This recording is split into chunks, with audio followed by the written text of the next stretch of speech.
Iran wasn't always the enemy of the West. They used to be close allies, and Tehran was known as the Paris of the Middle East. But constant foreign intervention set off a chain reaction that ended up creating the exact regime it now struggles with.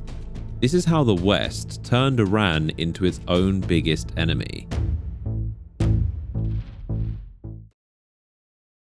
Iran's history stretches back through thousands of years of empires, kingdoms, and dynasties, but this story unsurprisingly begins when oil was discovered there in 1908. It has roughly the third largest oil reserves on Earth, and Britain was allowed to extract it with the Anglo-Persian Oil Company, today known as BP. But Iran, who had little understanding of oil's value, only got 16% of the profits, but through accounting tricks, they only actually got around 5%.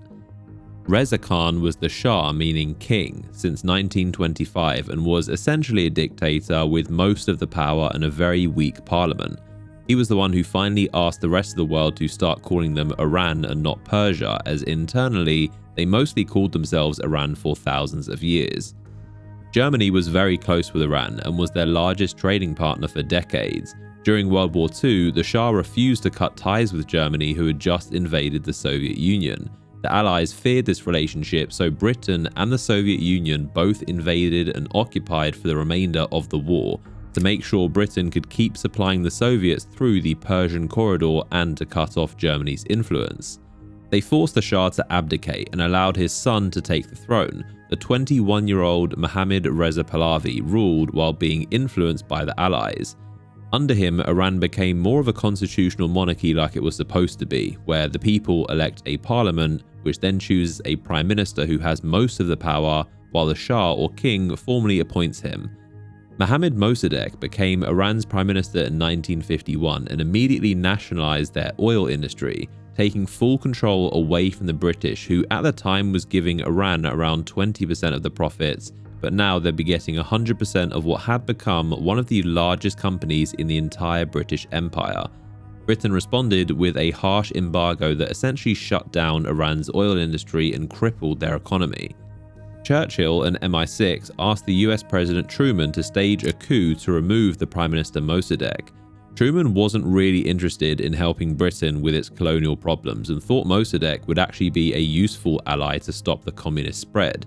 But the next President Eisenhower had the opposite view, and he thought Mossadegh was a weak leader that would cause Iran to collapse to the Soviet influence on its northern border. In 1953, the newly formed CIA led the coup, and along with MI6, they had the Shah dismiss the Prime Minister. But the plans leaked, and Mossadegh became aware of the conspirators who were arrested, and the Shah fled to Rome. The coup failed, and they were ordered to leave Iran. But the CIA operative in charge on the ground was Kermit Roosevelt, grandson of President Theodore Roosevelt, and he refused to leave Iran and wanted to continue trying the coup. He spent millions of dollars to bribe mob leaders, military officers, religious figures, and protesters to start pro-Shah and anti-Mossadegh riots. They planted propaganda in newspapers, and with the army support took control of government buildings and radio stations in Tehran. Clashes killed 200 to 300 people, and Mossadegh was forced to surrender when a tank fired a shell through his home. He was sent to prison for 3 years for treason and spent the rest of his life in house arrest, with his supporters imprisoned or executed. This coup changed Iran's history forever. The Shah returned to power for a second time with Western backing and essentially ended the era of a constitutional monarchy, this time ruling as more of a dictator like his father, but now an even closer ally of the US and Israel. The US and UK gained majority stakes in Iran's oil industry. The Shah tightened his grip on power by creating a secret police with the help of the CIA and Israel's Mossad to crush opposition with surveillance, arrests, and torture.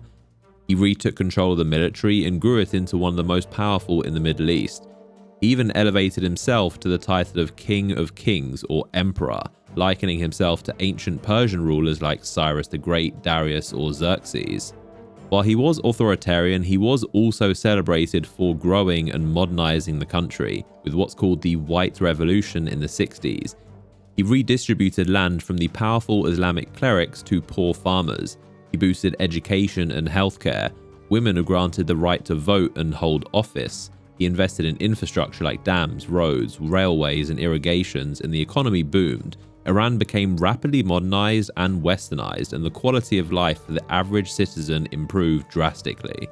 Despite this, many Iranians still saw him as a foreign puppet as he ruled with an iron fist. He turned Iran into a one-party state, and resentment was growing. The economy continued to grow, but corruption and inflation created a huge gap between the working class and elites. In particular, religious clerics were angered by the shift away from Islam and how fast it had embraced Western values. The Ayatollah Khamenei was a fierce opponent of the regime with a large following. He was arrested for inciting unrest but avoided execution because of his high religious rank of Grand Ayatollah, so he was exiled.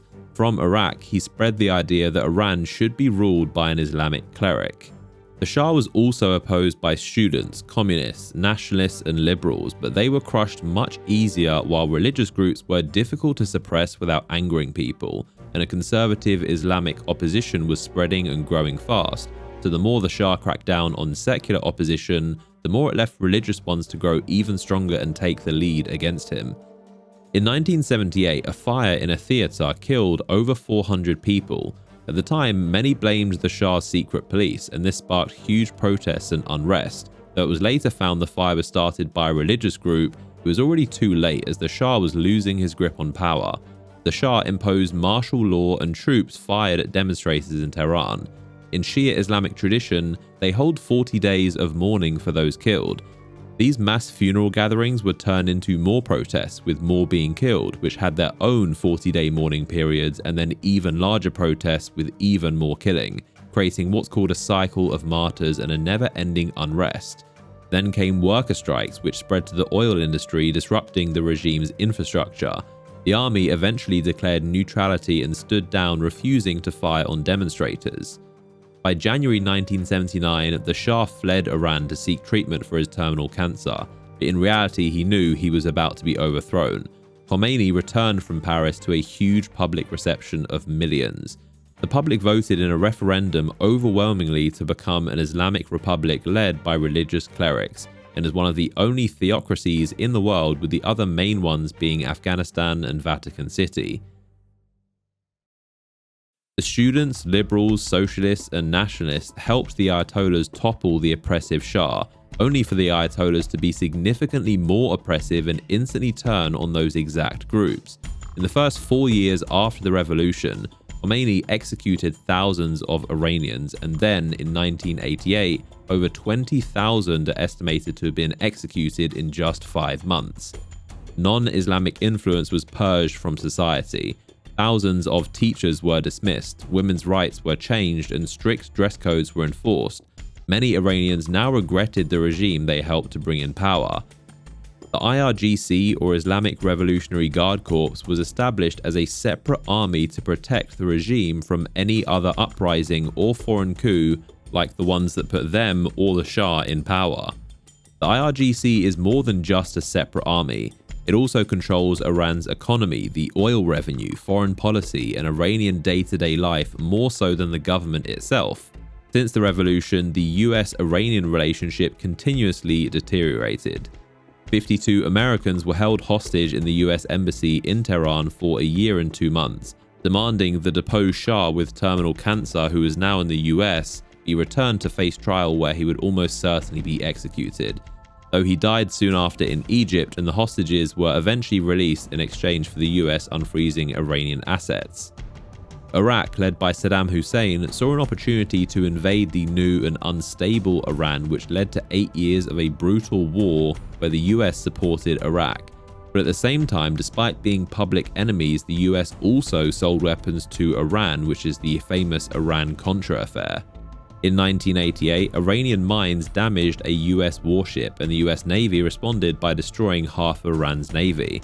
A few months later, a US warship was in a gunfight with Iranian boats and shot down an unidentified Iranian aircraft, which turned out to be an Iranian passenger plane flying to Dubai with 290 people on board.